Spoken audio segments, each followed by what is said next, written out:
It doesn't matter what you read, what you here, what you watch.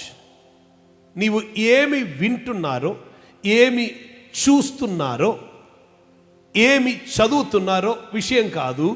అది బైబిల్లోనికి నిన్ను నడిపిస్తుంటే, బైబిల్లో ఉన్న వాక్యముకు అది అంగీకారం చూపిస్తున్నదైతే, లేదా బైబిల్లో ఉన్న ప్రవచనములు నెరవేరుతున్నదని నిరూపిస్తున్నవైతే అది నీవు చదవచ్చు, చూడవచ్చు, వినవచ్చు. లోకం వైపు తిప్పుతున్నదైతే విడిచిపెట్టి పారిపోవాలి. మీ చేతులు ఎత్తట్లేదు, నాకు అర్థమైంది, రివర్స్ ఆర్డర్లో ఉన్నామని అని. దేవునికి స్తోత్రం. Please be very careful. నేను I happen to see a video. అది చూసేది మాత్రం కాకుండా దాని 3-4 పార్ట్ ఉండను. నేను 3-4 పార్ట్ కూడా నేను సమయం పెట్టుకుని నేను చూశాను. ఎందుకు సమయం పెట్టుకుని చూశానంటే, I was explaining that to Nisha garu when we were travelling. మేము కొత్తగూడెం పోయి తిరిగి వస్తున్న ప్రయాణంలో నేను అది ఎక్స్ప్లెయిన్ చేస్తూ ఉన్నాను.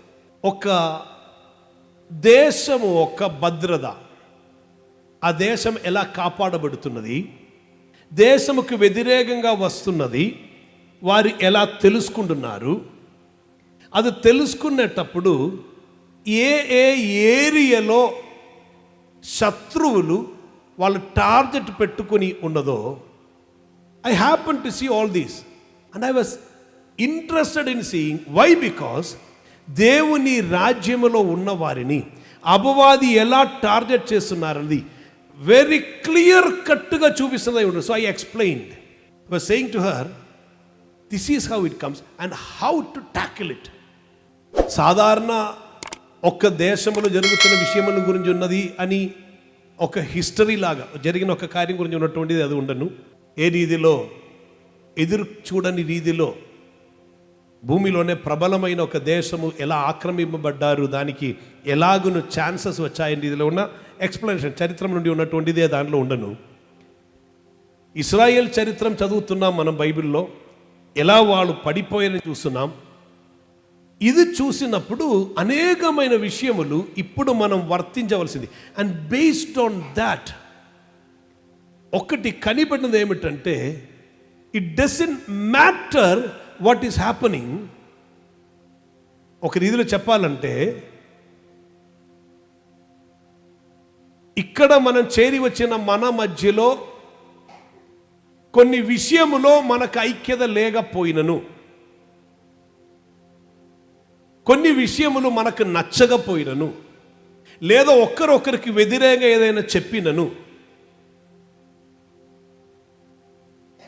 దేశం నిలబడాలి గనుక ఇది మన డ్యూటీ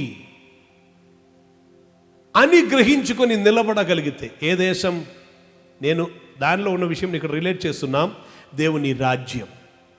ఇది నిలబడుటకు ఇప్పుడు మన డ్యూటీ ఇది మనం చెయ్యవలసి ఉన్నది. మిగిలినదన్నీ తర్వాత చూద్దాం. వారు దానిలో చెప్తున్న స్టేట్మెంట్స్ అన్ని నాకు చాలా ఇష్టమైంది. అది కాదు, ఒక వ్యక్తి చెప్తున్నారు, it is true that I don't like you, నీ ప్రవర్తన నాకు ఇష్టం లేదు, నీవని వ్యక్తి నాకు ఇష్టం లేదు, బట్ ఈ కార్యం చేయుటకు మనం కలిసి you protect me, I protect you. నేను ఆలోచించాను, ఒక దేశం కొరకు ఇలాగనైతే స్థాపించబోతున్న నీతి గల రాజ్యం కొరకు వై డోంట్ వి అలా నిలబడి ఒకరి కొరకే ఒకరు నిలబడుతున్నామని ఎరిగి వచ్చేటప్పుడు, ఆయన చిత్తం నెరవేరుతున్నదని ఎరిగి వచ్చేటప్పుడు, అప్పుడు వరకు ఉండినటువంటి ఆ విషయం దట్ వాస్ బ్యూటిఫుల్లీ పోర్ట్రేడ్. దానిలో వాళ్ళు ఏం చెప్తున్నారంటే, అప్పుడు నీవు నన్ను కాల్లో షూట్ చేసినది అందుకొరకే నాకు అర్థమైంది, సో నో ప్రాబ్లం అంట. ఇక్కడ మనకి మొగం తిప్పితే చాలు, వాడు మొగం తిప్పారు, చూడాల నన్ను, ఇంకా 4 వారం నేను మాట్లాడను. అక్కడ చెప్పిన వ్యక్తి నాకు, I was very much shocked. నీకు నా కాల్లో షూట్ చేసినది, నన్ను ఆ రోజు అలా పడవేసిన, హాస్పిటల్ పాలు చేసినది ఈ కార్యం చేయటానికి నాకు అర్థమైంది. సో ఇట్స్ ఓకే, ఇది నెరవేరవలసి ఉన్నది. ఫ్రమ్ ఎవ్రీథింగ్ మనకు గ్రహించుటకు ప్రయోజనకరమైనది ఒకటి ఉంటే ఇట్ ఈస్ ఓకే. అర్థమవుతుందా మీకు? కానీ లోకముకు వేరొక తంత్రం ఉంది, ఏదో చూపించి లోకం వైపు తిప్పటం. ఆత్మీయుడు ఏది చూసినా ఆత్మీయ భావం కనిపెడతాడు. హల్లెలూయా. ఏది వినినా, ఏది చూసినా, ఏది చదివినా దాని నుండి ఒక సబ్జెక్ట్ దొరుకుతుంది. వాట్ మ్యాటర్స్ ఇస్ దిస్, మనం ఏం వింటున్నాం, ఇట్ ఈస్ వెరీ ఇంపార్టెంట్.